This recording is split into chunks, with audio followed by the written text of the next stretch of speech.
Sophie Sullivan's phone still had a full battery when she vanished in Newport, Rhode Island, a coastal town with 24,000 residents. October 3rd, 1997, dawned with a light autumn mist hanging over the harbor. At 9:32 a.m., a Shaw's supermarket camera captured the 38-year-old woman pushing a cart through the exit, talking on her brick-sized cell phone with her sister, promising to drop off a homemade apple pie before dinner. Sophie wore a burgundy cardigan over a cream blouse, dark jeans, and moved with the confident yet distracted manner of someone with too many errands to run. A witness briefly saw her loading groceries into her blue Honda Civic, humming a tune that carried across the parking lot. What happened in the hours that followed would plunge Newport into a mystery that haunted the community for decades. Before we jump back in, tell us where you're tuning in from, and if this story touches you, make sure you're subscribed, because tomorrow I've saved something extra special for you. Newport, Rhode Island, known for its stunning Gilded Age mansions and sailing culture, has always projected an image of wealth and security. Beneath the postcard-perfect facade, however, locals built their lives around fishing boats, small businesses, and tight-knit neighborhoods where generations of families lived within blocks of each other. On quiet streets lined with colonial homes and salty air, residents took pride in knowing their neighbors' routines and keeping watchful eyes on each other's children. In a blue clapboard house 3 blocks from the harbor, Sophie Sullivan lived with her husband James and their teenage son. At 38, Sophie balanced her work as a part-time librarian at Rogers High School with volunteer hours at the Newport Historical Society. Friends described her as the woman everyone turned to in a crisis, always ready with practical solutions and homemade comfort food. Her kitchen calendar was meticulously organized with community events, book club meetings, and her son's track meets. On the morning of October 3rd, 1997, no one suspected the ordinary Friday would end in tragedy. Sophie had taken the day off work to prepare for her mother's birthday celebration that weekend. After dropping her son at school, she planned to grocery shop, visit the local bakery for special ingredients, and still have time to bake her famous apple pie before the evening gathering. James Sullivan last saw his wife stirring her coffee at the kitchen counter, going over her to-do list with reading glasses perched on the end of her nose. "Don't forget to pick up the photo album from the printer," he reminded her as he left for his job at the Newport Naval Base. Sophie smiled, waving him off with a promise that everything was under control. It was the last time he would see her smile. At 9:15 a.m., security footage from Shaw's supermarket captured Sophie entering, shopping list in hand. She moved methodically through the aisles, selecting apples, cinnamon sticks, flour, and other ingredients for her weekend baking marathon. The cashier later recalled Sophie chatting about the unusually warm autumn while paying for her groceries. At 9:32 a.m., as Sophie exited with her shopping cart, she received a call from her sister, Catherine. The brief conversation, later pulled from phone records, seemed ordinary. Sophie confirmed she'd drop off a pie that afternoon and asked if Catherine had remembered to buy candles for their mother's cake. "Of course I did," Catherine had replied, laughing. "Just make sure your pie crust isn't soggy like last time." The sisters exchanged casual banter about their mother's upcoming celebration, with Sophie promising to arrive by 4. That mundane conversation became the last confirmed contact with Sophie Sullivan. After that moment, her predictable routine disintegrated into thin air. By noon, Catherine tried calling again when Sophie hadn't arrived with the promised pie. The calls went straight to voicemail. At first, she assumed her sister was busy baking or had lost track of time at the Historical Society. But as afternoon shadows lengthened and the family dinner hour approached, an unsettling feeling took hold. James Sullivan returned from work at 5:30 p.m., expecting to find the house filled with baking aromas and Sophie bustling around the kitchen. Instead, he walked into an empty home. Groceries had never been unpacked. The kitchen remained untouched, no flour dusting the counters, no pie in the oven. His wife's reading glasses sat where she'd left them that morning. As evening fell, James called friends, neighbors, the library, the Historical Society, anywhere Sophie might have gone. Each negative response heightened his growing alarm. Their teenage son sat at the window watching the driveway, certain his mother would appear at any moment with a logical explanation and an apologetic smile. But the driveway remained empty as night descended on Newport. At 8:45 p.m., James Sullivan could wait no longer. With trembling hands, he dialed 911, his voice cracking as he told the dispatcher, "My wife is missing." Within 20 minutes, Newport police officers arrived at the Sullivan home. The two officers, Detective Marcus Reynolds and Officer Sarah Connolly, carried notepads and asked practical questions that seemed to reduce Sophie's disappearance to a checklist. When was she last seen? What was she wearing? Did she have a history of depression? Were there recent arguments? James answered methodically, describing Sophie's burgundy cardigan and cream blouse, her blue Honda Civic, her planned stops for the day. He showed them the untouched grocery list on the refrigerator, with Shaw's already checked off in Sophie's neat handwriting. When Detective Reynolds asked if Sophie might have left voluntarily, James nearly lost his composure. "My wife was planning my mother-in-law's 70th birthday for weeks," he said, voice tight with restraint. "She wouldn't miss it. Something happened to her." Officer Connolly nodded, but the skeptical glance she exchanged with Reynolds wasn't lost on James. He recognized the unspoken suggestion that he was overreacting to a spouse who had perhaps needed space. The realization that he was being viewed as a potential suspect rather than a victim blindsided him. Outside, blue and red lights pulsed through the fog that had settled over Newport. The unusual police presence drew neighbors from their homes. First a few peeked through curtains, then several ventured onto porches, and finally a small crowd gathered on the sidewalk, murmuring questions. Margaret Delaney, an elderly neighbor who had known Sophie since childhood, brought a thermos of hot cocoa for the Sullivans' teenage son. "Sophie will turn up, mark my words," she said with forced cheerfulness. "Probably helping someone in need and lost track of time." But her eyes betrayed the worry she couldn't voice. A few neighbors organized an impromptu search of nearby streets. Armed with flashlights, they called Sophie's name into the mist-shrouded darkness, their voices echoing off colonial facades before dissolving into the harbor fog. They returned an hour later, shoulders slumped, with nothing to report. Throughout the night, the Sullivan phone rang constantly. Catherine called repeatedly, her initial irritation giving way to panic. Sophie's co-workers from the library called offering help.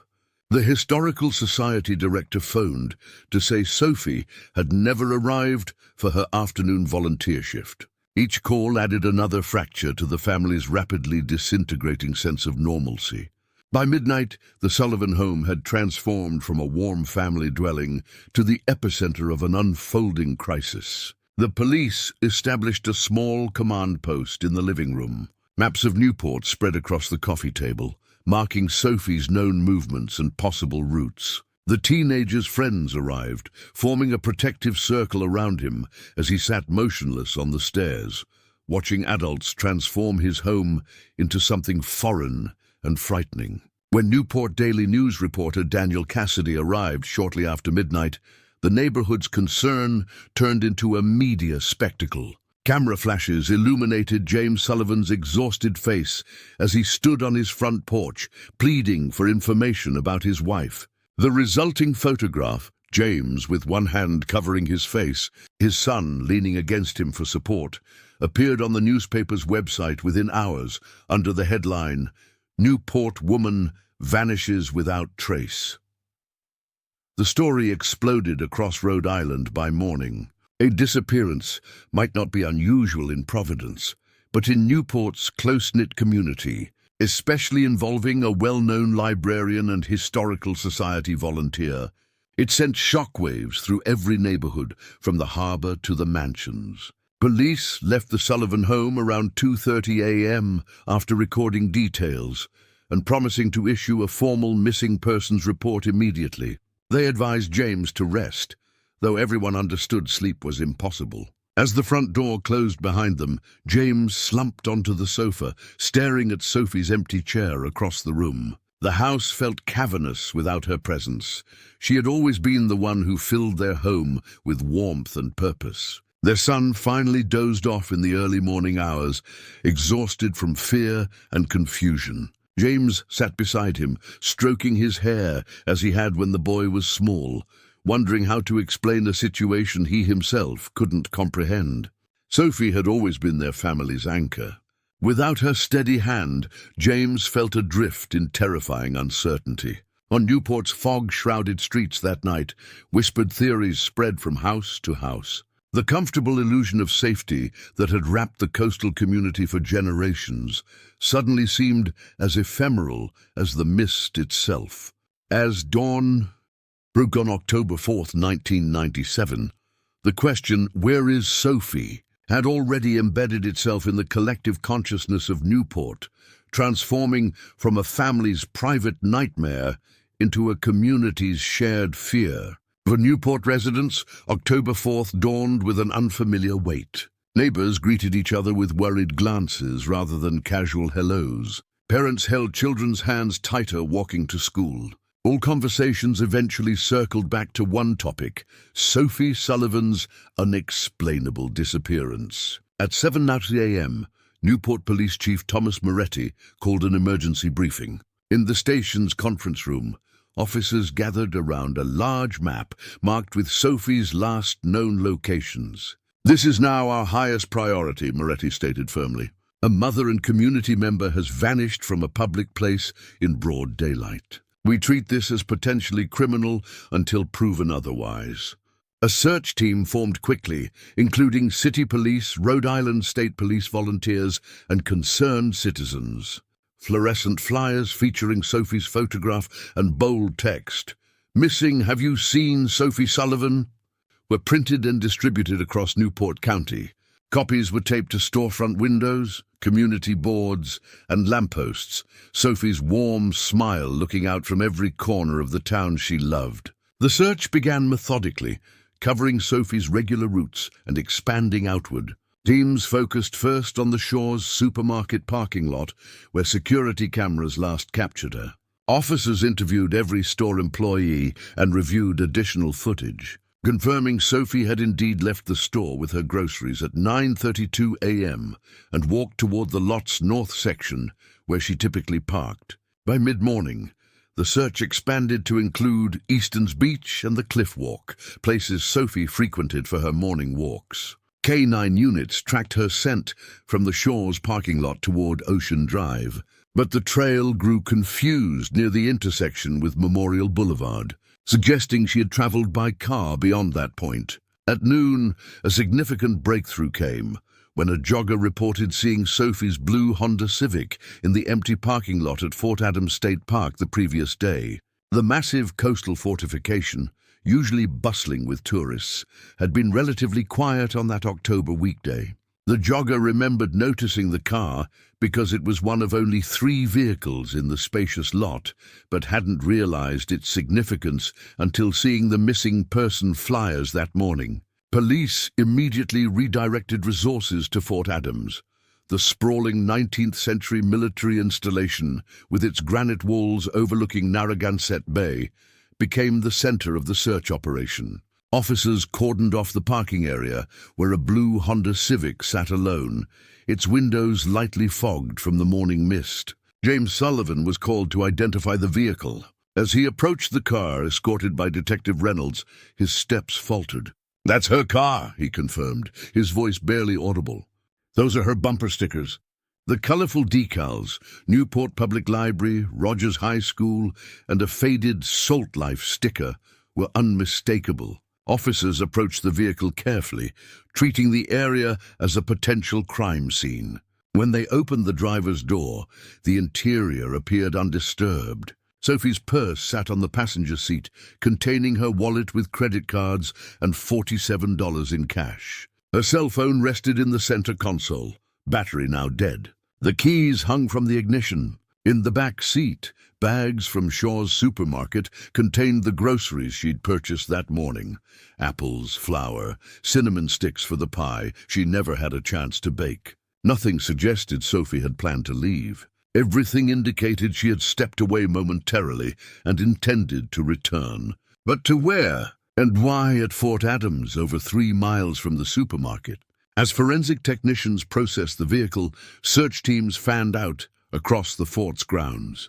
The historical fortification, with its underground tunnels, barracks and ramparts, provided countless places where someone or something could be hidden. Officers called Sophie's name through the cavernous passageways, while volunteers searched the rocky shoreline below the fort's walls. By mid-afternoon, the search had yielded no further clues. Sophie's car was carefully loaded onto a flatbed truck and transported to the police station for more thorough processing. James watched silently as his wife's vehicle disappeared around a bend in the road, taking with it what felt like their last connection to her. Back at the Sullivan home, Catherine arrived with their mother, who had been shielded from the news until that morning. The elderly woman collapsed into James's arms, her birthday celebration forgotten. "How could she just vanish?" she repeated, her voice thin with distress. "People don't just disappear." But Sophie had disappeared, leaving behind only her grocery-filled car and a community gripped by fear and confusion. Newport, with its picturesque streets and sense of insular safety, suddenly seemed vulnerable in ways residents had never before contemplated. As the afternoon progressed, Newport Police Chief Moretti held a press conference on the steps of the station. Behind him, officers pinned maps and timelines to bulletin boards. Before a growing crowd of reporters and concerned citizens, Moretti confirmed, "We've located Sophie Sullivan's vehicle at Fort Adams State Park. Her personal belongings were inside, including her purse and phone, but there is no sign of Mrs. Sullivan herself. We're treating this as a high-priority missing persons case with suspicious circumstances. Preparing and narrating this story took us a lot of time, so if you are enjoying it, subscribe to our channel. It means a lot to us." Now back to the story. The evening news led with footage of Sophie's blue Honda being examined at the police station. The headlines scrolled across screens throughout Rhode Island. "Missing Newport woman's car found. Sophie Sullivan still missing." For Newport residents watching at home, the story hit with visceral impact. If this could happen to Sophie, a woman everyone knew from the library or historical society events, it could happen to anyone. At the police station, Sophie's car underwent meticulous forensic examination. Technicians photographed the vehicle from every angle before opening doors and processing the interior.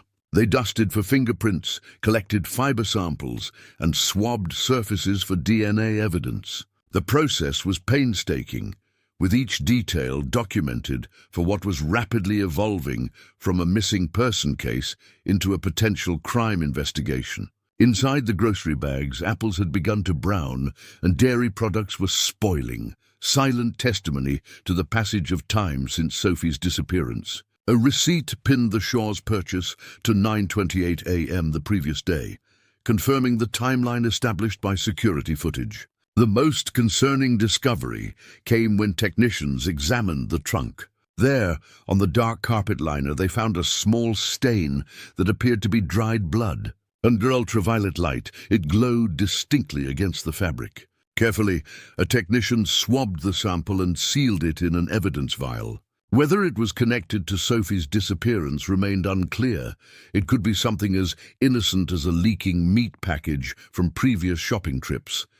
But in the context of her disappearance, it took on ominous significance. Another technician processing the back seat discovered a single dark hair caught in the seat cushion. The strand, approximately 6 inches long, with a distinctive reddish tint, didn't match Sophie's shoulder-length blonde hair. It was collected with sterile tweezers, sealed in a plastic evidence bag, and logged into the system. Every sample was meticulously catalogued and stored according to forensic protocols. But in 1997, DNA technology had serious limitations. Analysis was time-consuming, expensive, and required substantial samples. The small blood stain and single hair might not yield usable results with contemporary methods. Nevertheless, the evidence was preserved, with investigators hoping forensic science might eventually catch up to their needs.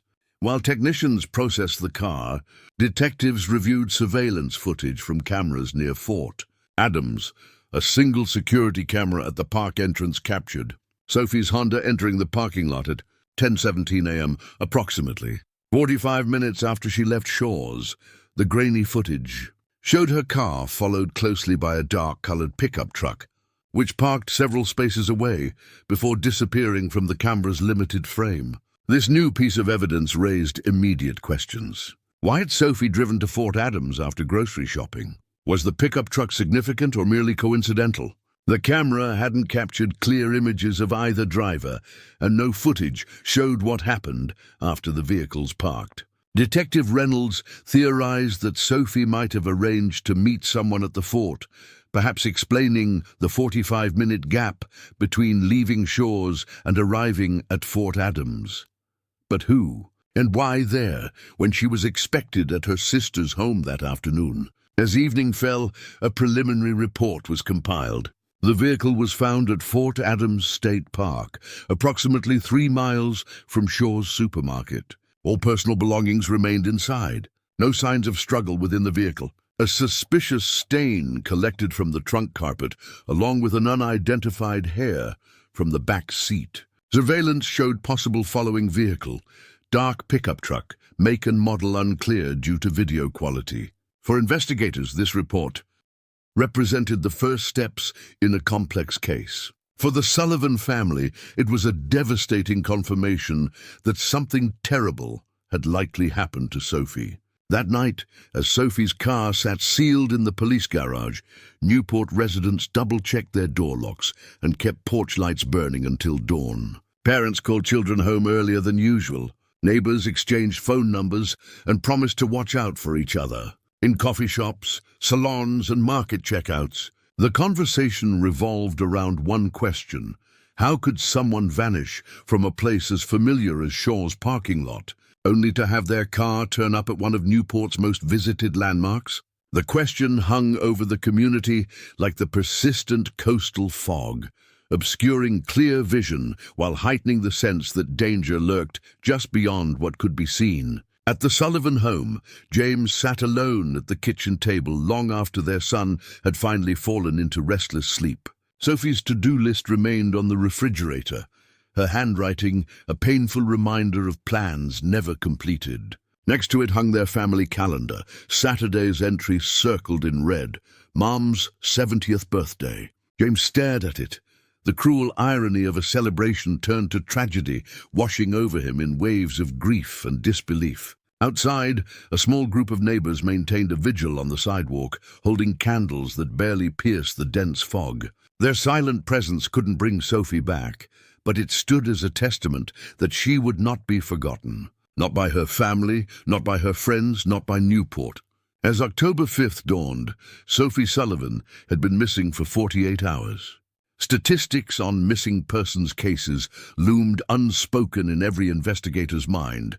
The first 48 hours were crucial. Beyond that threshold, the chances of finding someone alive diminished rapidly. Newport police now faced the grim reality that their search might no longer be for a missing woman, but for evidence of a crime that had silenced her forever. On October 5, 1997, as search teams combed Fort Adams for the third consecutive day, the Newport Daily News ran a bold headline: "Mystery deepens, Sophie Sullivan still missing." The front-page story included surveillance images from Shaw's supermarket, showing Sophie in her burgundy cardigan pushing her shopping cart, the last confirmed sighting before she vanished. The initial surge of community support began to fracture as days passed without breakthroughs. In Newport's coffee shops and market aisles, whispered theories circulated. Some maintained that Sophie had been abducted, the abandoned car with her belongings inside as evidence. Others suggested more complicated scenarios. Perhaps she had arranged to meet someone at Fort Adams. Perhaps there were secrets in the librarian's life that no one suspected. "She seemed stressed lately," one library volunteer told a reporter off the record. "Always checking her watch, taking private calls." The comment, though vague, planted seeds of doubt that quickly took root. Within days, grocery store conversations shifted from concern to speculation. Maybe Sophie had another life none of them knew about. These rumors cut deep into the Sullivan family. James, already devastated by his wife's disappearance, now faced sideways glances at the hardware store and hushed conversations that stopped when he entered the coffee shop. Their son, returning to school after a week's absence, overheard classmates discussing whether his mother had run off with someone. The cruelty of these rumors isolated the family when they most needed community support. Catherine, Sophie's sister, fought back against the tide of speculation. She appeared on a local news program, seated beside James in their living room. "My sister was preparing for our mother's birthday when she disappeared," she stated firmly, voice cracking with emotion. She had already made the party favors. She was excited about the pie she was baking. This was a woman with deep roots in Newport and profound love for her family. "Please, if anyone knows anything, come forward. Help us bring Sophie home." The plea resonated with many, but Newport had already divided into camps. Those convinced Sophie was a victim and those who believed she had engineered her own disappearance. The division was evident at a prayer service held at Trinity Church. While the minister spoke of hope and community support, undercurrents of doubt rippled through the congregation. Some clasped hands in fervent prayer, others exchanged skeptical glances when the Sullivan family wasn't looking. The Newport Police Department faced mounting pressure. Chief Moretti held regular press briefings, but each statement offered little progress. "We're pursuing all leads," became his standard response, increasingly hollow as October days shortened toward winter.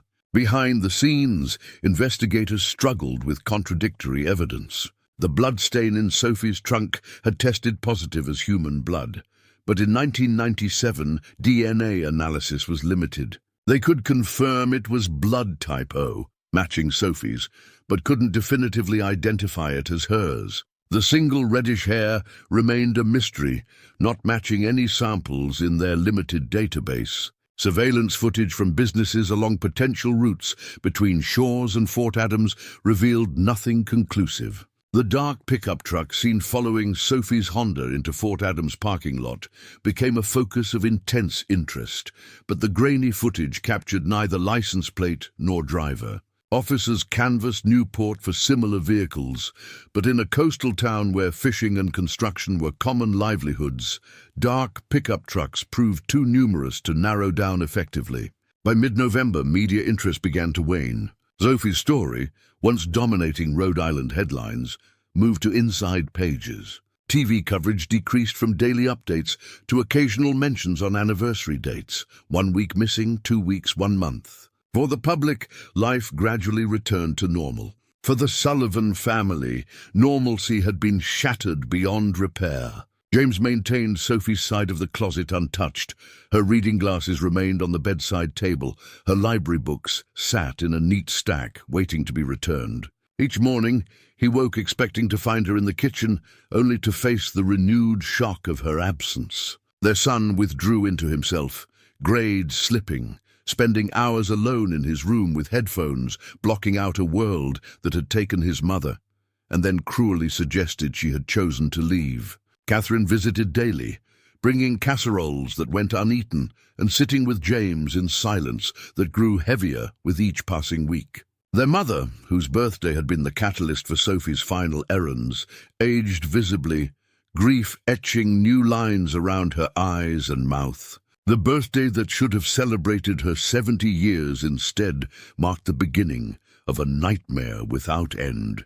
As Thanksgiving approached, Newport police officially classified Sophie's case as cold, still open, but no longer actively pursued without new evidence. The announcement came via a brief press release, clinical words that reduced a vibrant woman's disappearance to a bureaucratic category. Detective Reynolds delivered the news to James personally, standing uncomfortably in the living room that had served as a command center just weeks earlier.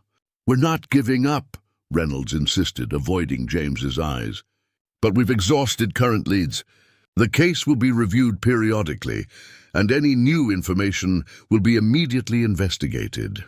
James nodded mechanically, beyond anger or protest. He had watched the investigation's energy dissipate day by day, witnessed the gradual removal of Sophie's photos from bulletin boards at the station, seen search teams dwindle from dozens to none. The official reclassification merely confirmed what he already knew. His wife's case had become yesterday's news. That evening, James sat alone on their back porch, watching darkness settle over Narragansett Bay. A half-empty photo album lay open in his lap, the very album Sophie had planned to pick up from the printer that fateful day. He had eventually collected it himself, finding blank pages waiting for family photos that would now never be taken. The unfinished album seemed to embody everything about Sophie's story. Incomplete, interrupted, frozen in time. By December 1997, a large box labeled Sullivan, Sophie Missing, October 1997, was relegated to the evidence room's high shelves. Inside lay hundreds of pages of interviews, search reports, forensic analyses, and dead-end leads. The small vials containing blood samples and the single mysterious hair remained sealed in the cold storage locker, preserved for a future when technology might reveal secrets they couldn't yet tell. No one knew when that day might come. Newport's winter settled in, snow blanketing the colonial streets and harbor.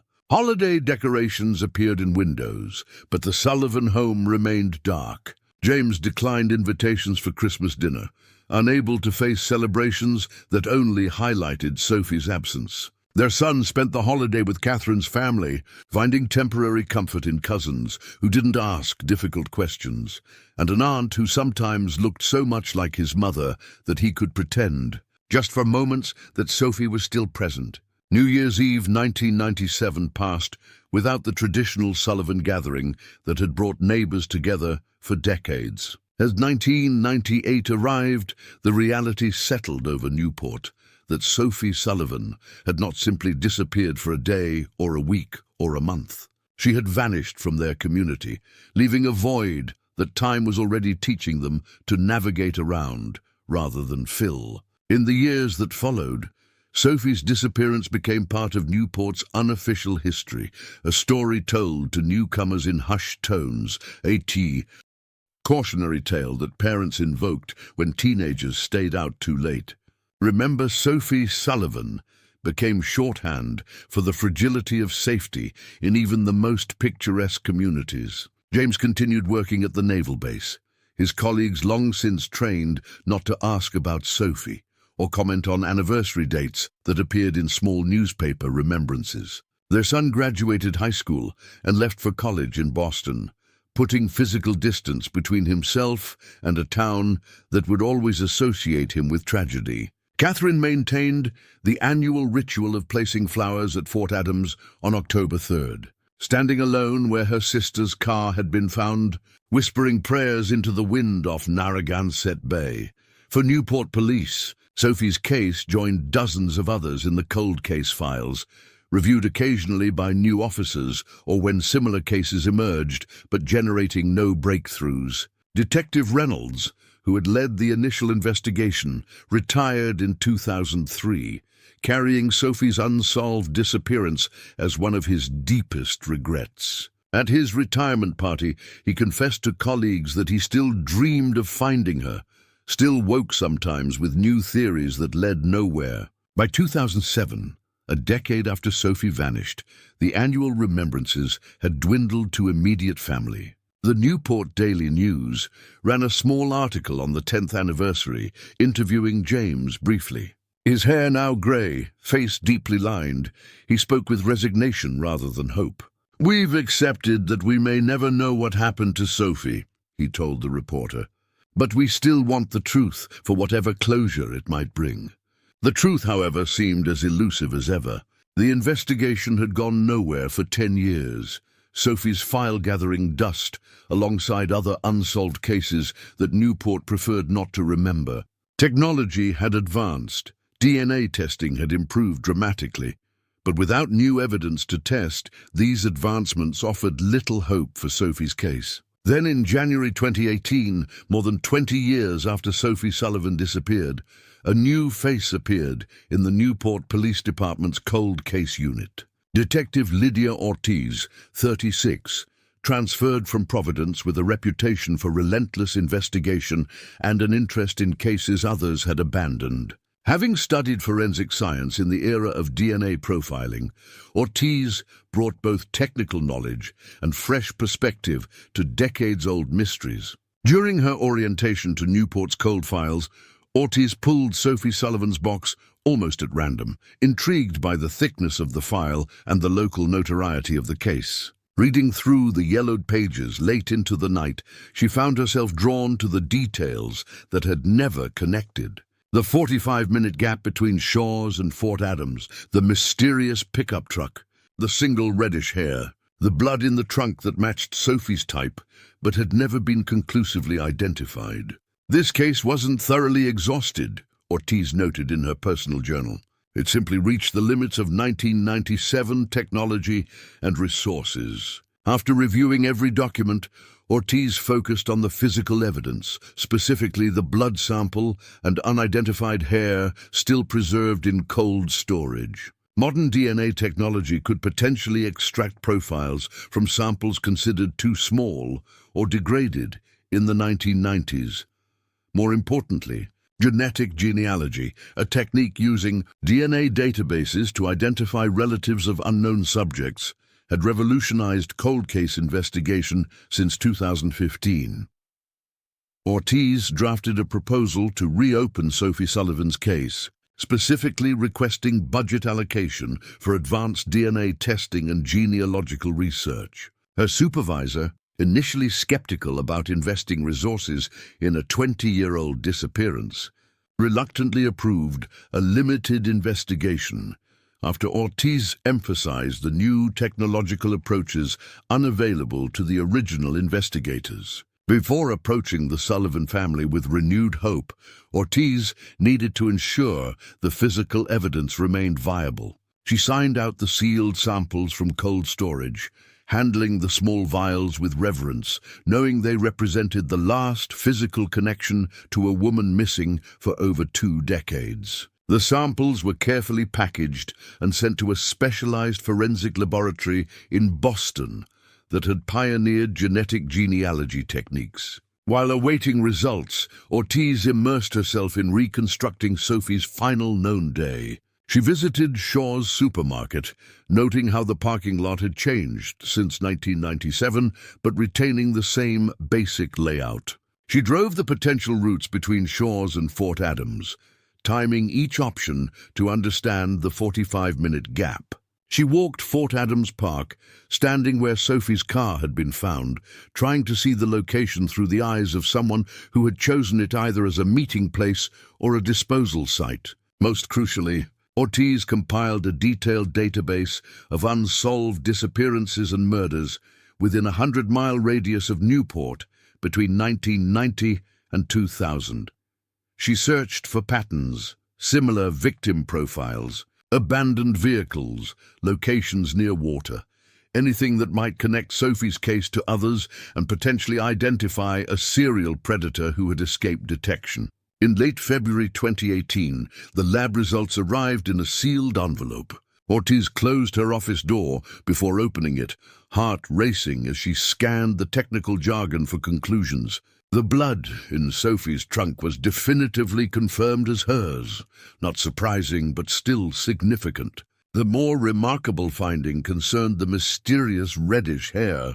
Using advanced extraction techniques, the lab had isolated a complete DNA profile that didn't match any Sullivan family member. When this profile was run through genealogical databases, it produced a match to individuals sharing specific genetic markers, not a direct identification, but a family connection strong enough to narrow the field of investigation dramatically. The DNA belonged to someone related to the Brennan family, a multi-generational Rhode Island family with dozens of members scattered across the state. Ortiz's pulse quickened as she read this information. The Brennan name wasn't mentioned anywhere in Sophie's original case files. It represented the first truly new lead in over 20 years. Methodically, she began researching the Brennan family tree, focusing on male relatives who would have been in the Newport area in 1997. After eliminating elderly members and children, she identified 12 potential matches, men between the ages of 20 and 50 at the time of Sophie's disappearance. Narrowing further based on proximity to Newport, criminal records, and vehicle registrations from the late 1990s, Ortiz focused on one name, Patrick Brennan, 43 in 1997, who had worked as a maintenance contractor at several Newport properties, including, significantly, the Historical Society where Sophie volunteered. Department of Motor Vehicle Records confirmed he had owned a dark blue Ford F-150 pickup in 1997, matching the general description of the vehicle seen. Following Sophie's car into Fort Adams, most compelling was Brennan's criminal record, minor offenses including trespassing and harassment. In the early 1990s, followed by an arrest for aggravated assault against a former girlfriend in 2001. He had served 18 months for the latter charge before returning to Newport, where he now lived alone in a small apartment near the harbor. Ortiz compiled these findings into a detailed report, presenting it to her supervisor with a request to interview Patrick Brennan and obtain a DNA sample for comparison. The supervisor, impressed by the methodical investigation and scientific breakthrough, approved the next steps while cautioning Ortiz to proceed carefully. After 20 years, any misstep could alert a potential suspect or create false hope for the Sullivan family. Before approaching Brennan directly, Ortiz made a difficult decision. It was time to contact James Sullivan. Now in his early 60s, James still lived in the same blue clapboard house, though neighbors reported he rarely participated in community events and kept mostly to himself. Their son had settled in Boston after college, visiting occasionally but establishing his life far from the shadow of his mother's disappearance. Catherine had moved to Providence after their mother's death in 2011, maintaining regular contact with her brother but finding Newport too haunted by memories. On a cold March morning, Ortiz knocked on the Sullivans' door, introducing herself as a detective with the Cold Case Unit. James invited her in with the weary resignation of a man accustomed to occasional police visits that led nowhere. In the living room, noticeably unchanged since the 1990s, as if preserving a moment in time, Ortiz carefully explained the advances in DNA technology and the potential breakthrough with the unidentified hair. "We've identified a person of interest through genetic genealogy," she explained gently. "Someone who may have had contact with Sophie around the time of her disappearance. I can't promise this will resolve everything, but it's the first significant lead in 20 years.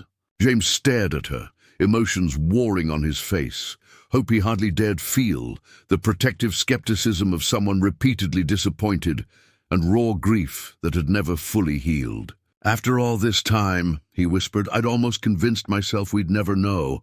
"I understand your caution," Ortiz replied. "I'm proceeding carefully and won't make promises I can't keep. But I wanted you to hear directly from me that we're actively investigating again, with new technology and fresh perspectives."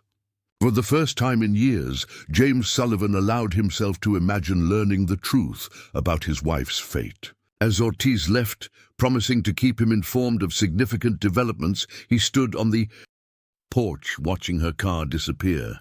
The same porch where he had waited for Sophie on countless evenings since 1997. That afternoon, Ortiz began surveillance on Patrick Brennan. Now 64, he worked part-time at a marina near Newport Harbor. From an unmarked car, she observed his daily routine. Morning coffee at a harborfront cafe, shifts at the marina, evenings typically spent at Donnelly's pub where he was a regular. She noted his appearance, still physically strong despite his age, with thinning hair that retained traces of the reddish color that had likely been much more pronounced in his 40s. After 3 days of observation, Ortiz implemented the next phase of her plan. Working with the forensic team, she collected items Brennan discarded during his daily routine: a coffee cup from the cafe, a cigarette butt outside the marina. These items were immediately sent to the lab for DNA comparison with the hair found in Sophie's car. While awaiting these results, Ortiz deepened her investigation into Brennan's history. Employment records confirmed he had performed maintenance at the Newport Historical Society in 1997, potentially putting him in direct contact with Sophie. Interviews with Marina co-workers revealed a man described as private and moody, who rarely discussed his past and became defensive when questioned about his earlier life in Newport. Most significantly, Ortiz discovered that Brennan had abruptly quit his Historical Society maintenance job in late October 1997, just weeks after Sophie's disappearance. He had subsequently worked a series of short-term positions before leaving Newport entirely in 1999, returning only after serving his sentence for assault in 2003. Each new detail strengthened the circumstantial case. But Ortiz knew that physical evidence would be essential for any prosecution after so many years. When the lab results arrived in early April, they provided the crucial connection. DNA from Brennan's discarded items matched the hair found in Sophie's car with 99.9% certainty. The report stated unequivocally, the DNA profile from the hair evidence is consistent with Patrick Brennan as the source. Ortiz immediately secured a search warrant for Brennan's apartment and vehicle, along with an order to obtain official DNA samples directly from him. The case that had lain dormant for 2 decades suddenly accelerated into rapid action. Newport Police Chief Martin Coleman assembled a special team for the operation, recognizing its significance not just legally, but for the community's collective memory. On April 10, 2018, as morning fog lifted from Newport Harbor, police vehicles surrounded Brennan's apartment building. Officers approached with tactical precision, aware that even after 20 years, confronting a potential killer required caution. Detective Ortiz, wearing a bulletproof vest beneath her blazer, led the approach to Brennan's door. The knock echoed through the hallway. Newport Police. "We have a warrant."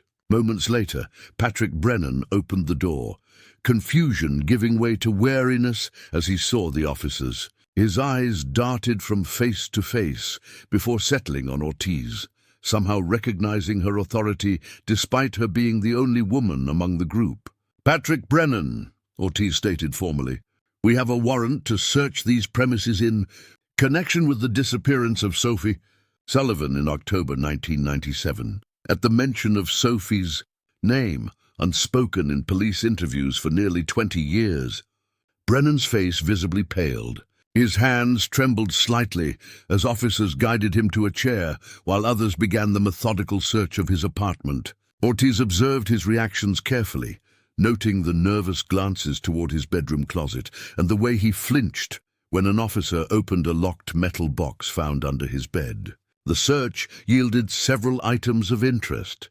Newspaper clippings about Sophie's disappearance carefully preserved in a folder, a key ring with an unusual brass anchor that Catherine later identified as belonging to Sophie, and most damning, a small leather-bound diary with SS embossed on the cover, hidden inside the locked box. Inside were Sophie's private thoughts, abruptly ending on October 2nd, 1997, the day before she vanished. As evidence accumulated, Brennan's composure disintegrated. When confronted with the DNA match between his hair and the one found in Sophie's car, he slumped in his chair, the fight visibly leaving his body. "It was an accident," he whispered, the first acknowledgement of involvement after 20 years of silence. "I never meant for any of it to happen." Ortiz recorded his statement as Brennan, voice hollow, finally revealed the truth that had haunted Newport for 2 decades. He had developed an obsession with Sophie during his maintenance work at the Historical Society, watching her catalogue artifacts and lead tours with the poise he found mesmerizing. His attempts at conversation had been politely rebuffed, feeding a resentment that festered over months. On October 3rd, 1997, he had followed her to Shaw's, then approached her in the parking lot with a story about historical documents he thought might interest her.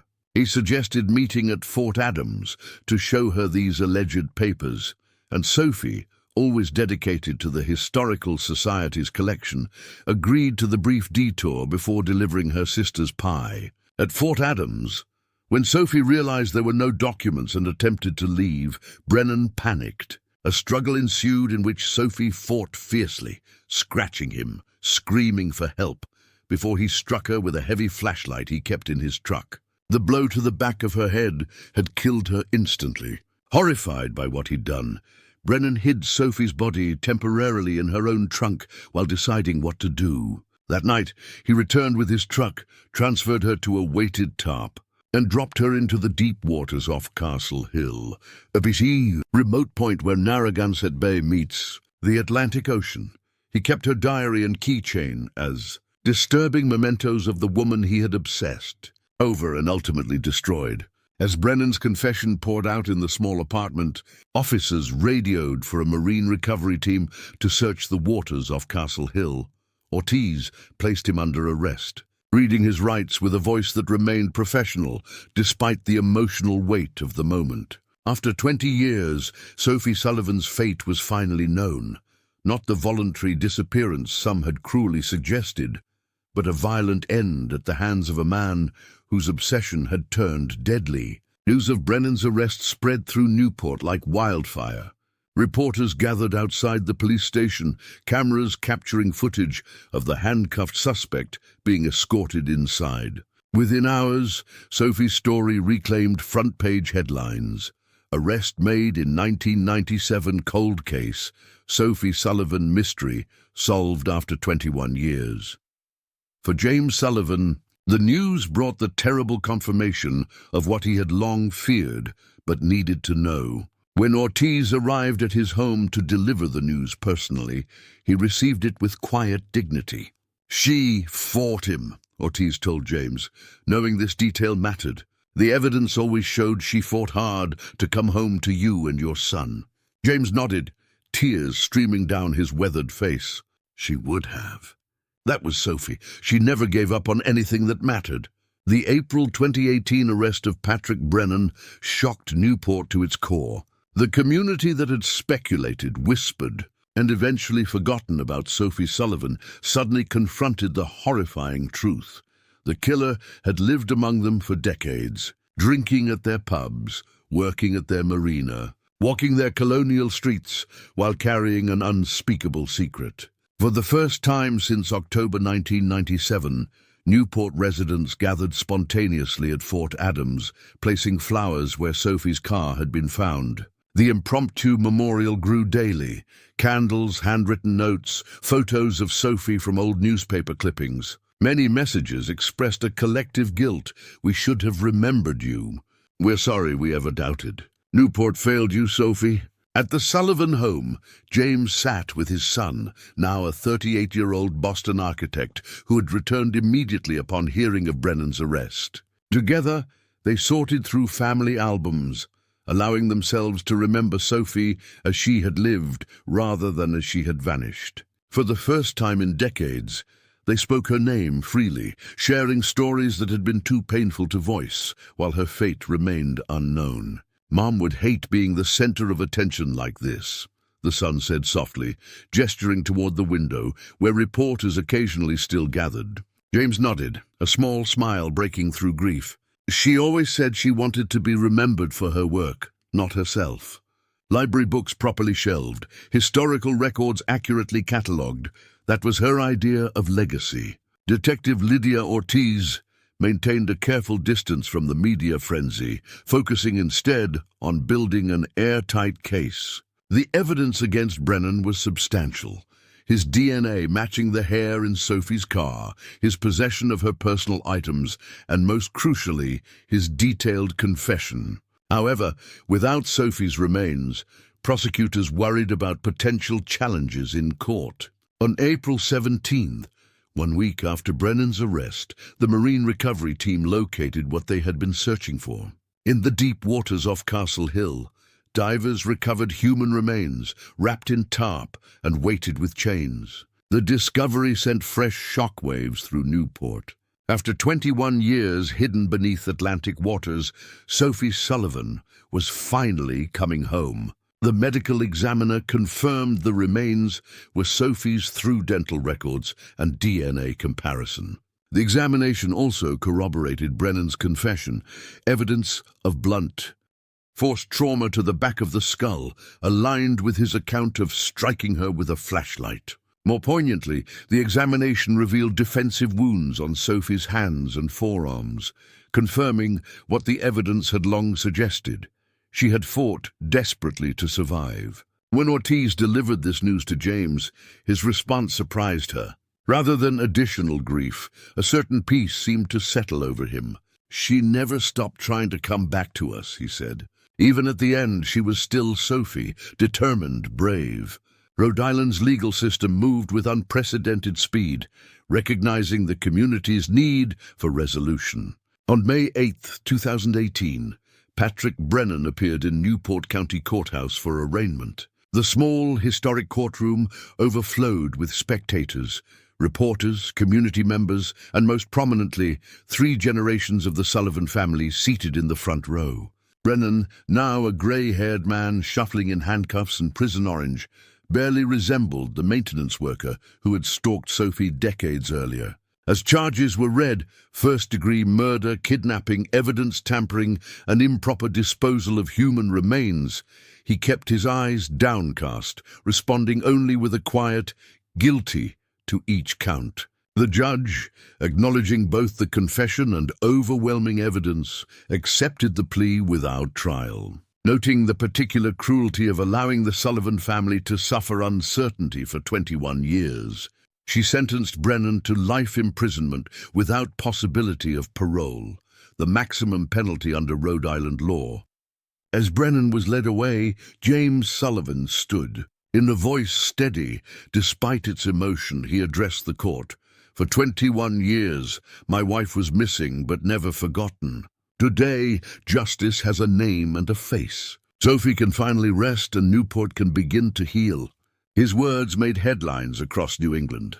Never forgotten. Justice for Sophie Sullivan after 21 years. The story that had begun with an ordinary woman vanishing after grocery shopping had transformed into a testament to persistence, scientific advancement, and a family's unwavering faith that truth would eventually surface. In the days following the sentencing, Newport police held a press conference to recognize Detective Ortiz's role in solving the case. Police Chief Coleman praised her methodical approach and commitment to utilizing cutting-edge forensic techniques. "Cold cases aren't truly cold while evidence exists and technology advances," Coleman stated. "Detective Ortiz has demonstrated that justice delayed need not be justice denied." When reporters asked Ortiz to describe how she had succeeded where others had failed, she redirected the praise. "The original investigators did everything possible with the technology available to them in 1997. The evidence they meticulously preserved gave us the opportunity to apply today's science to yesterday's crime." This wasn't about one detective. It was about an entire system refusing to forget Sophie Sullivan. Her words resonated beyond Newport, reaching cold case units across the country. In the months following Brennan's sentencing, police departments nationwide reported increased requests to review dormant files, particularly those with preserved DNA evidence. Sophie's case became a symbol of hope for thousands of families living in the purgatory of unresolved disappearances. For the Sullivan family, justice brought the opportunity for proper mourning. On June 2, 2018, Sophie Sullivan was finally laid to rest in Trinity Church Cemetery, overlooking the harbor she had loved. Hundreds attended the service, former library patrons, historical society volunteers, neighbors, community members who had participated in the 1997 searches, and even retired Detective Reynolds, who had led the original investigation. The eulogy, delivered jointly by James and their son, focused not on Sophie's tragic end, but on the vibrant life she had lived. "Sophie believed history matters because it teaches us who we are," James told the gathered mourners. Her story is now part of Newport's history, not just as a tragedy, but as proof that truth perseveres and justice, however delayed, ultimately arrives. Catherine placed her sister's favorite books in the casket, Jane Austen's Persuasion and a well-worn guide to Newport's architectural history. She always said you could understand a place best through its buildings and its stories, Catherine explained, her voice breaking.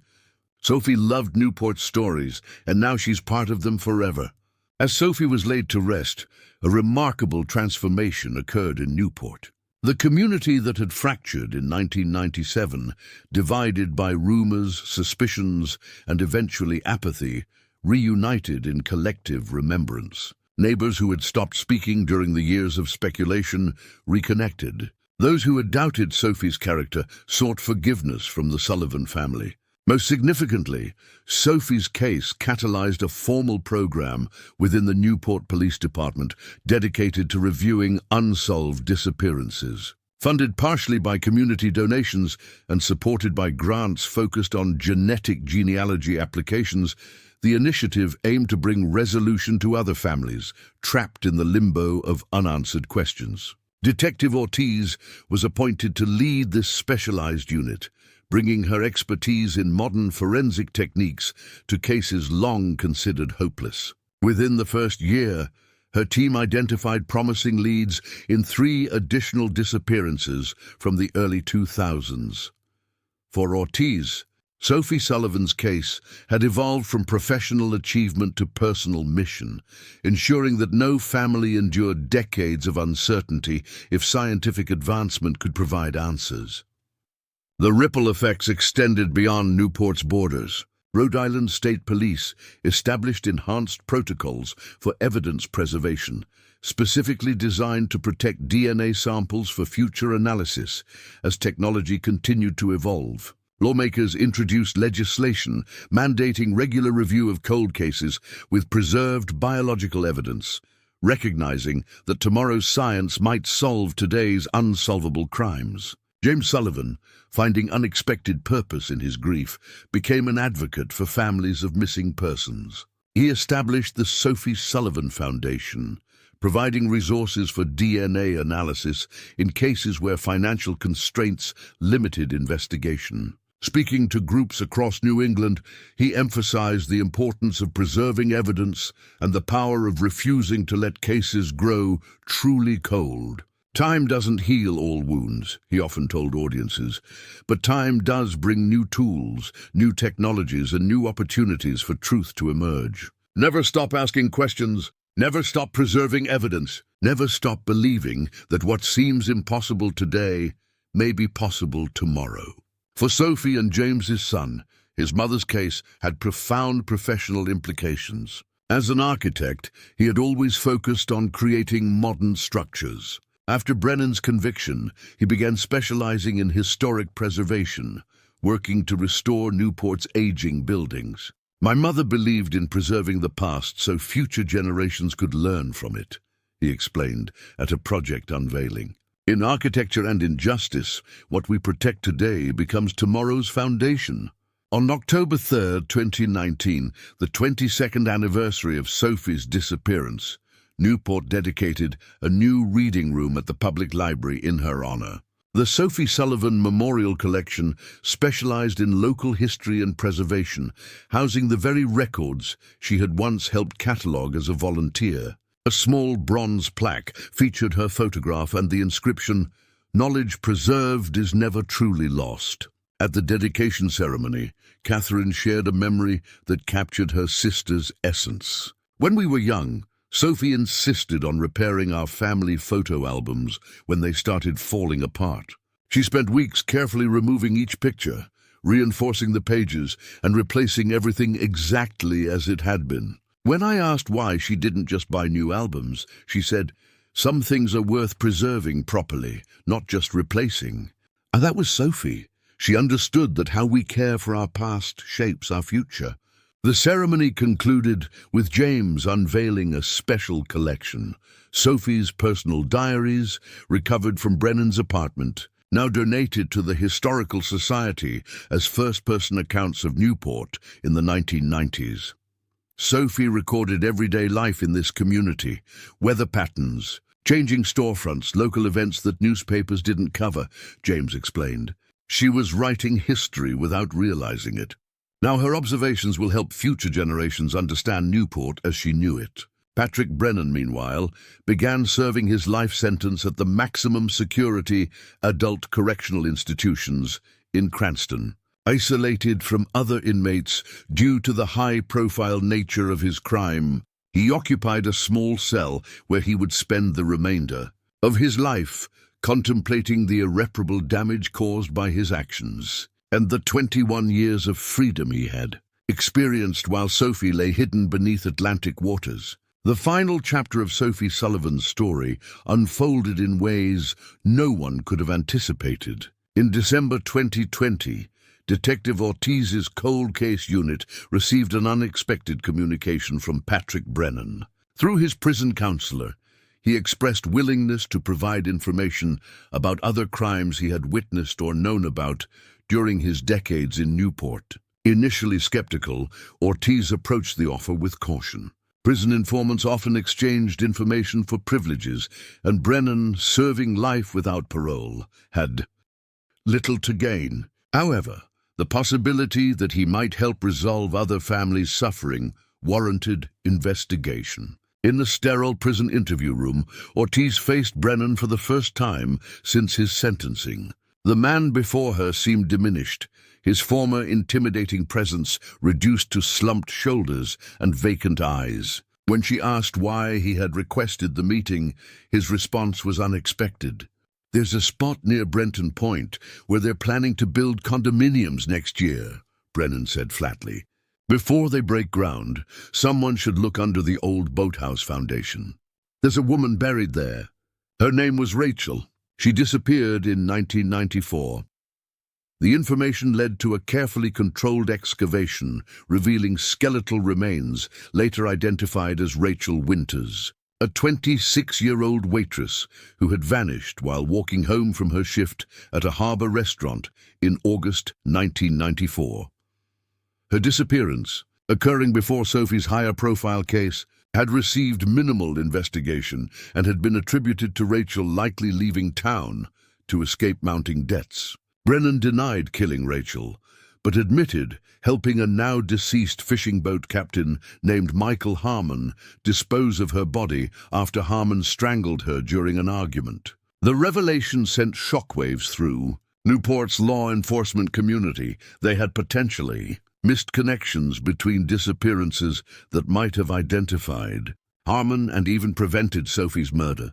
This disturbing possibility prompted a comprehensive review of all unsolved disappearances in Newport County from 1990 to 2000. The examination yielded patterns previously overlooked: multiple women vanishing within a mile of the harbor, several last seen near locations where Harmon's boat had docked, and a clustering of disappearances during seasonal transitions when tourist numbers dwindled but hadn't yet reached winter lows. By summer 2021, the investigation had connected Harmon to 3 additional disappearances beyond Rachel Winters. Though Harmon had died in a boating accident in 2006, DNA evidence recovered from preserved crime scene samples confirmed his involvement. For families who had spent decades wondering if their loved ones had abandoned them, the painful truth brought its own form of closure.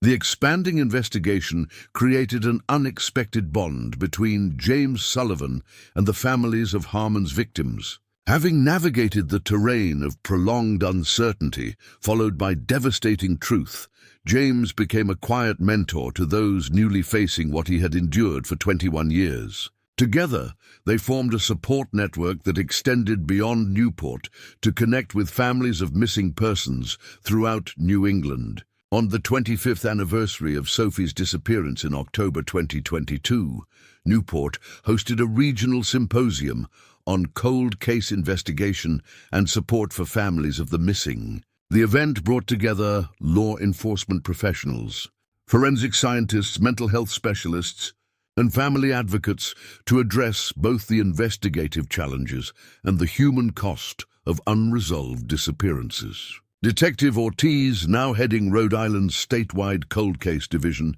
delivered the keynote address to a packed auditorium. 25 years ago, Sophie Sullivan left to go grocery shopping and never returned home. For 21 of those years, her family lived in limbo between hope and grief. When we finally discovered the truth in 2018, it wasn't just Sophie we found. It was a network of connected crimes that had gone unrecognized for decades.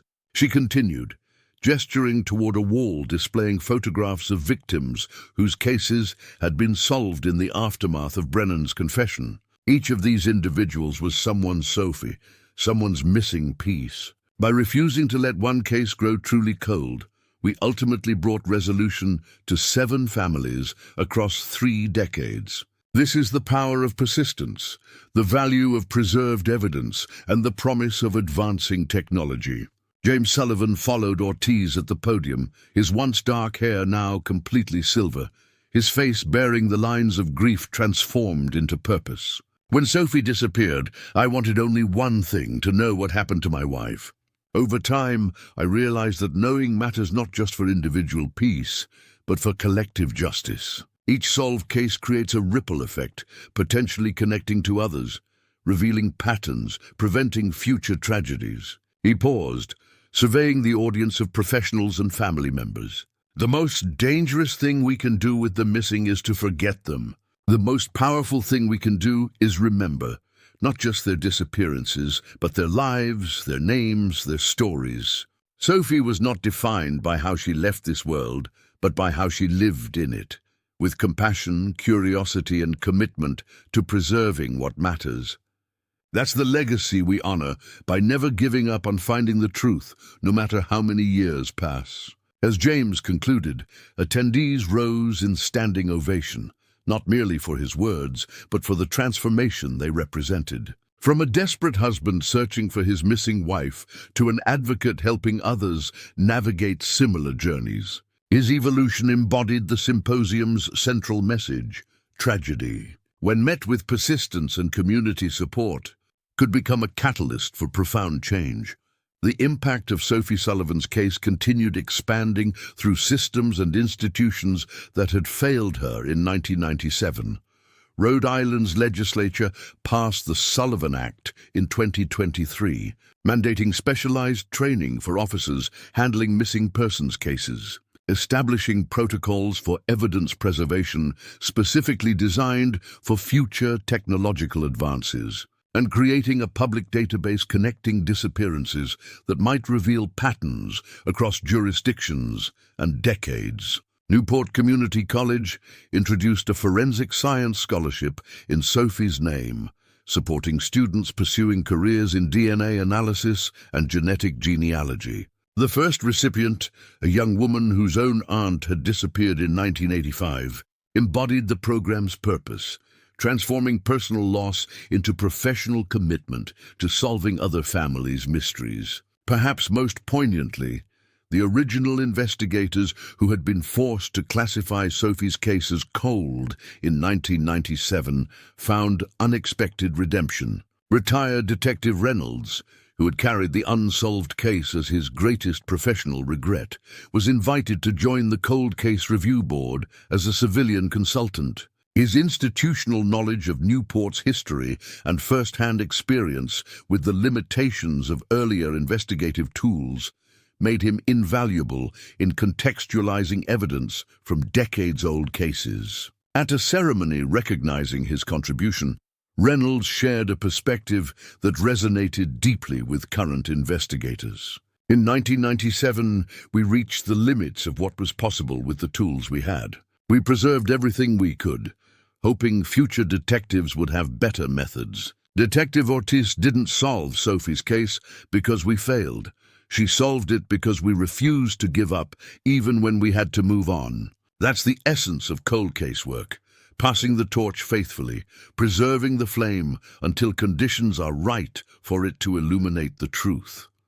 For Catherine, who had maintained annual vigils at Fort Adams even when few others remembered, the expanding legacy of her sister's case brought bittersweet validation. Sophie always said that understanding history helps us avoid repeating mistakes, she noted at a library event featuring her sister's donated diaries.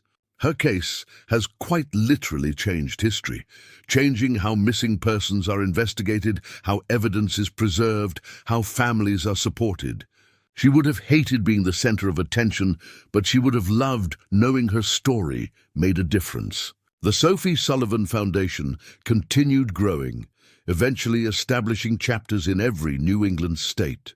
Beyond financial support for DNA analysis, the organization created navigation guides for families suddenly thrust into the bewildering aftermath of a disappearance, how to work with police, manage media interest, preserve potential evidence, and maintain psychological health during prolonged uncertainty. James Sullivan, approaching his 70th birthday, gradually transitioned leadership to younger advocates, including several children of the missing who had found their own answers through the Foundation's resources. At his final board meeting as chairman, he reflected on the journey from personal tragedy to community legacy.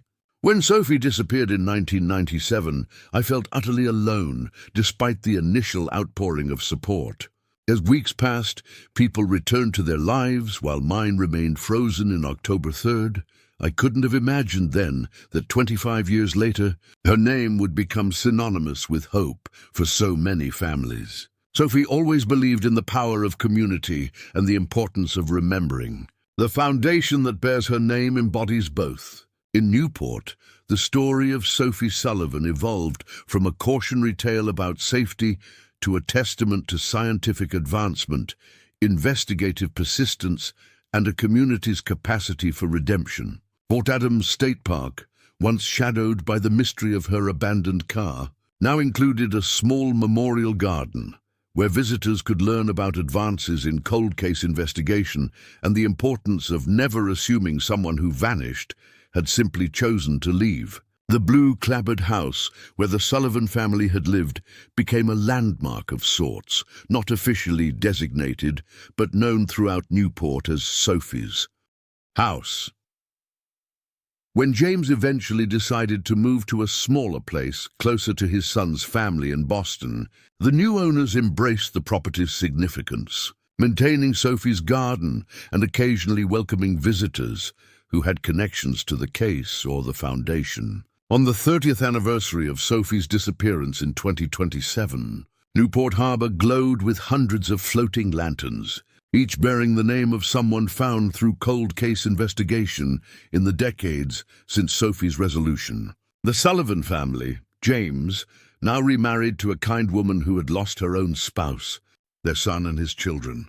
Catherine and her family stood together at the harbor's edge, watching light spread across waters that had once hidden truth. As the lanterns drifted with the tide, their golden reflections illuminating the historic harbor, Detective Ortiz, now nearing retirement herself, stood beside James. 30 years ago, I was a rookie officer in Providence when Sophie disappeared, she said quietly. I remember thinking how terrible it must be to not know, to live with that uncertainty. I never imagined I'd be the one to finally bring her home. James nodded, watching the floating lights that represented so many lost and found. Sophie would say, this is how history is supposed to work. Each generation building on what came before, finding answers that weren't possible earlier, passing on better tools to those who follow. What happened to her was tragedy, but what came after? That's legacy.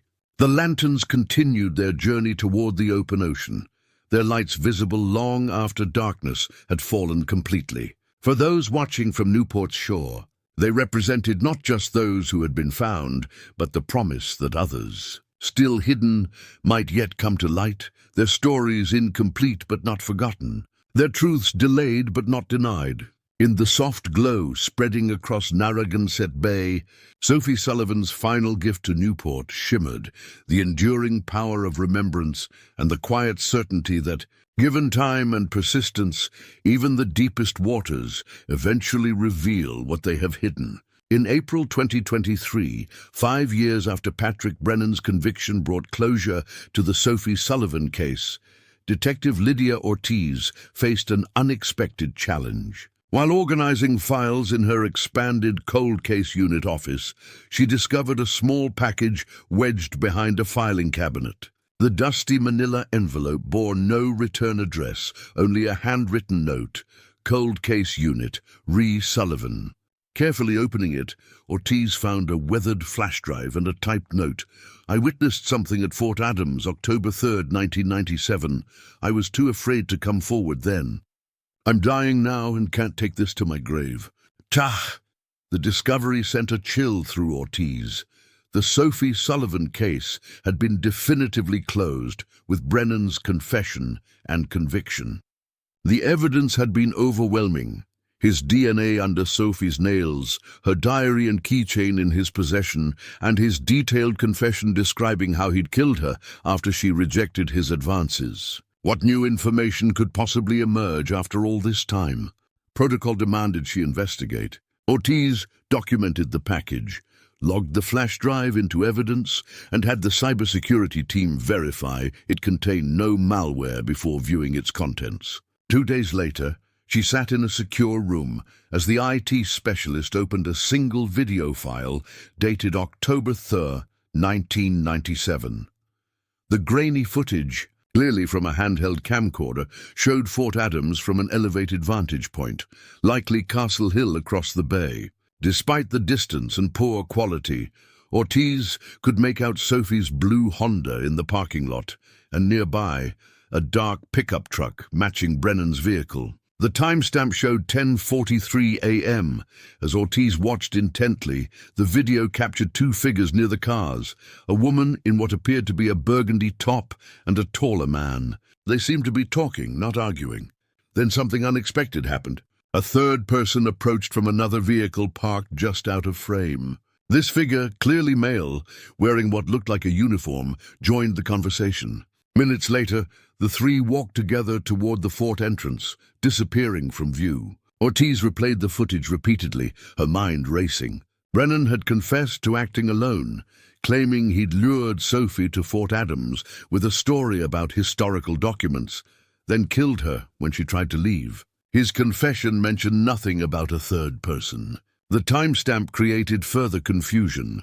Sophie had been captured on Shore's security cameras at 9:32 a.m., and Fort Adams' entrance camera showed her car arriving at 10:17 a.m. This new footage from 10:43 a.m. suggested she was still alive nearly half an hour. After arriving at Fort Adams, far longer than Brennan's confession indicated, the anonymous witness had caught something crucial that the original investigation missed.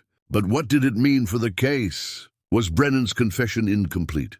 Was someone else involved? Most troublingly, was it possible they had convicted the right person for the wrong sequence of events? Ortiz faced a dilemma.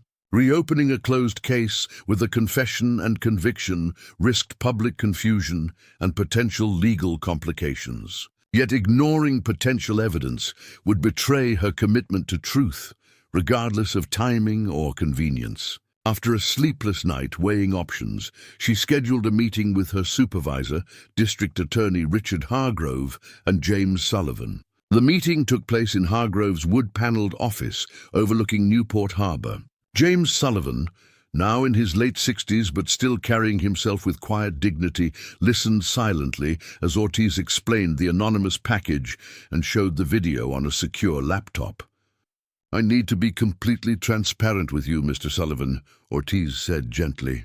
"This footage suggests there might have been a third person present when Sophie was at Fort Adams. It doesn't necessarily change the fact that Brennan killed her. His DNA evidence and confession remains solid, but it may indicate he wasn't telling the complete truth about what happened that day."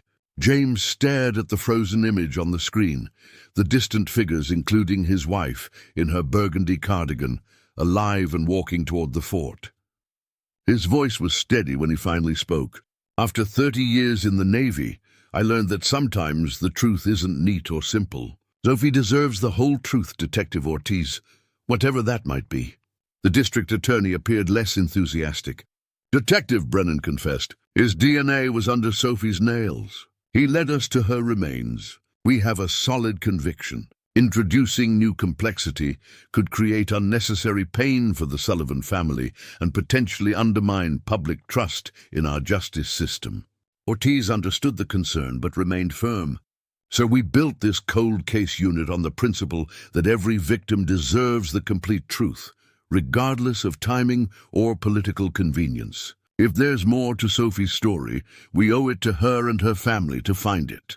James nodded in agreement. I want to know everything that happened to my wife that day, even if it's complicated. Reluctantly, Hargrove authorized a limited reinvestigation, with the stipulation that they proceed discreetly until they determined whether the new evidence substantially changed their understanding of the case. Ortiz's first step was enhancing the video with advanced technology unavailable in 2018. The improved footage confirmed Sophie was wearing the burgundy cardigan witnesses had described, and the second man was indeed Patrick Brennan. The third figure appeared to be wearing a park ranger or security uniform, though his face remained unclear. Next, she revisited Fort Adams employee records from 1997. The historical site maintained a small security staff, primarily to prevent vandalism and ensure visitor safety. 3 rangers had been on duty October 3rd. Robert Vaughan, now deceased, Timothy Kerr, currently living in Florida, and Daniel Pierce, still working as head of security at Fort Adams. Starting with the most accessible lead, Ortiz arranged to meet Pierce at Fort Adams the following morning. The head of security, now in his early 60s, with silver hair and weathered features from decades working outdoors, greeted her at the park entrance. He seemed unsurprised by her request to discuss the Sullivan case. I've been waiting 25 years for someone to ask me about that day, Pierce said as they walked along the fort's massive granite walls. When they arrested Brennan and he confessed, I figured they had the right guy. But his story never matched what I saw. Ortiz stopped walking. You were the third person in the video. You saw Sophie Sullivan with Patrick Brennan that morning. Pierce nodded solemnly. I was doing my usual rounds when I noticed them talking near the parking lot.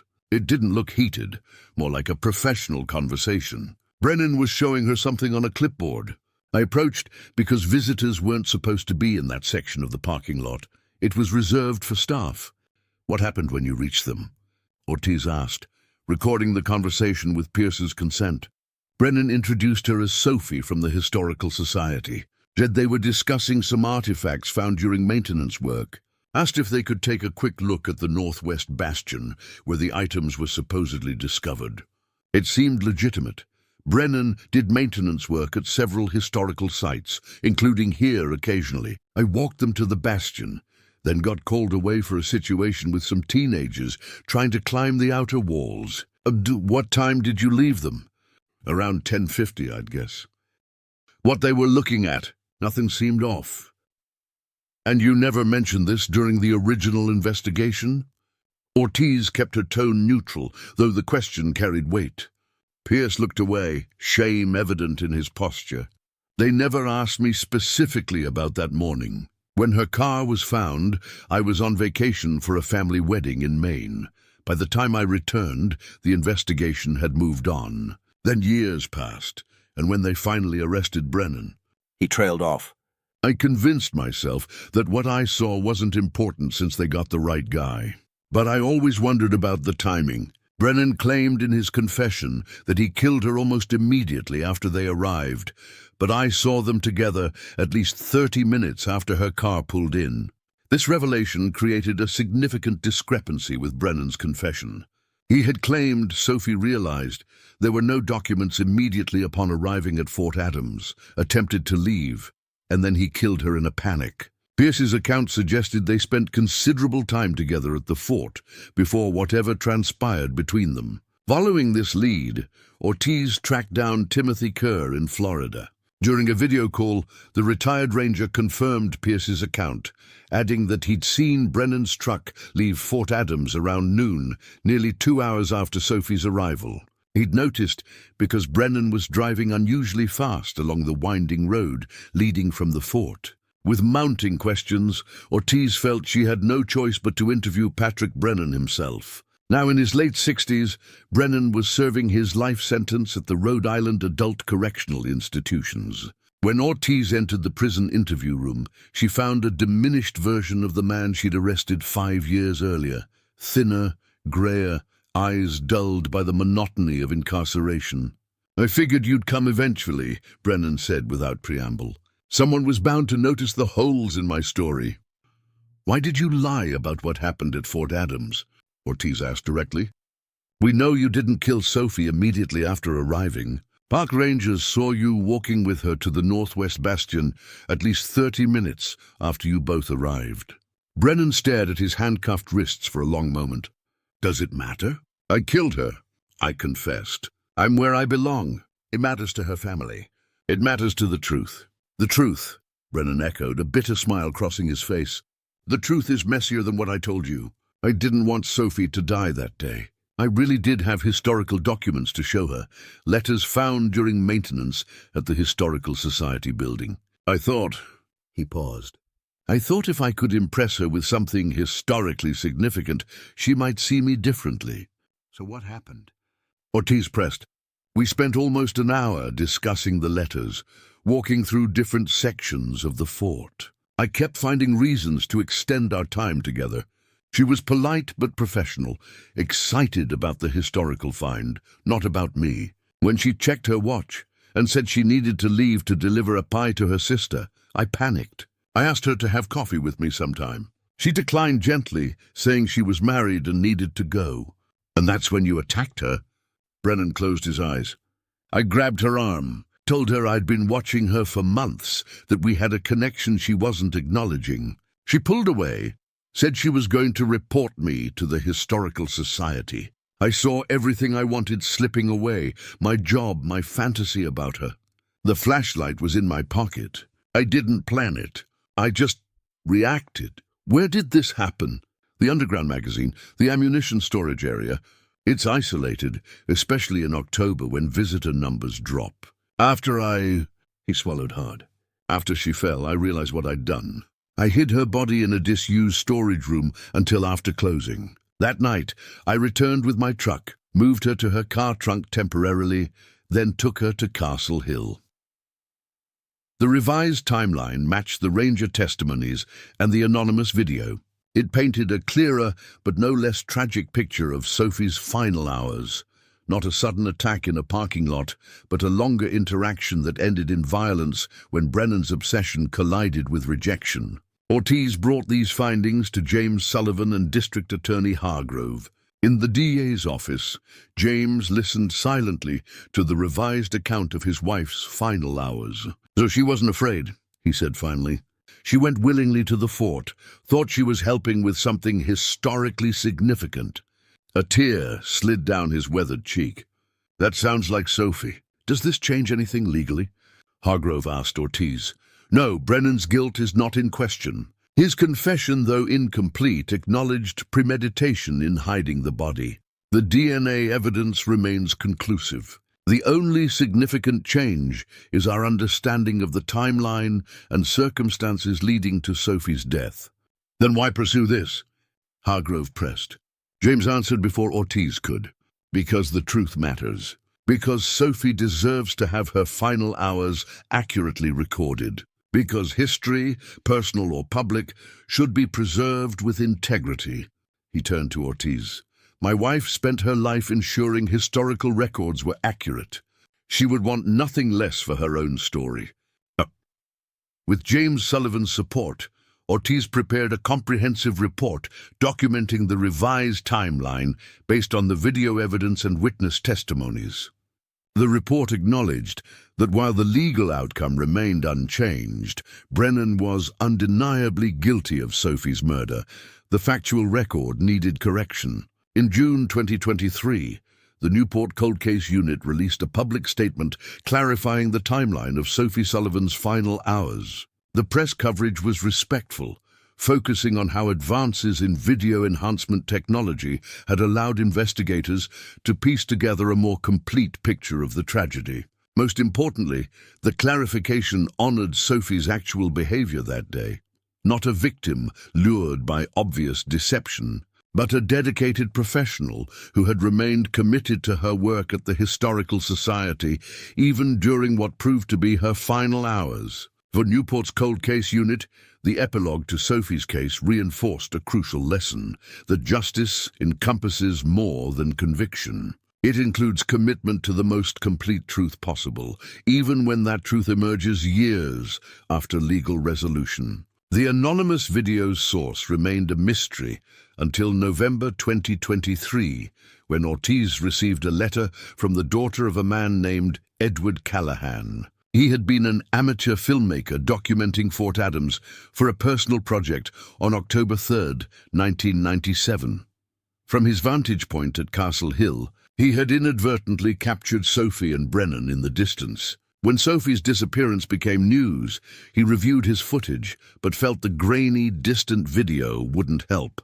As years passed, guilt gnawed at him. Diagnosed with terminal cancer in early 2023, he had finally sent the footage anonymously before passing away, unable to face potential criticism for his long silence. On the 26th anniversary of Sophie's disappearance, James Sullivan added a new plaque to the reading room, named in her honor at the Newport Public Library. Beneath her photograph it read, "The truth may arrive in fragments across decades, but each piece matters. Each piece connects us to who we were and who we might become."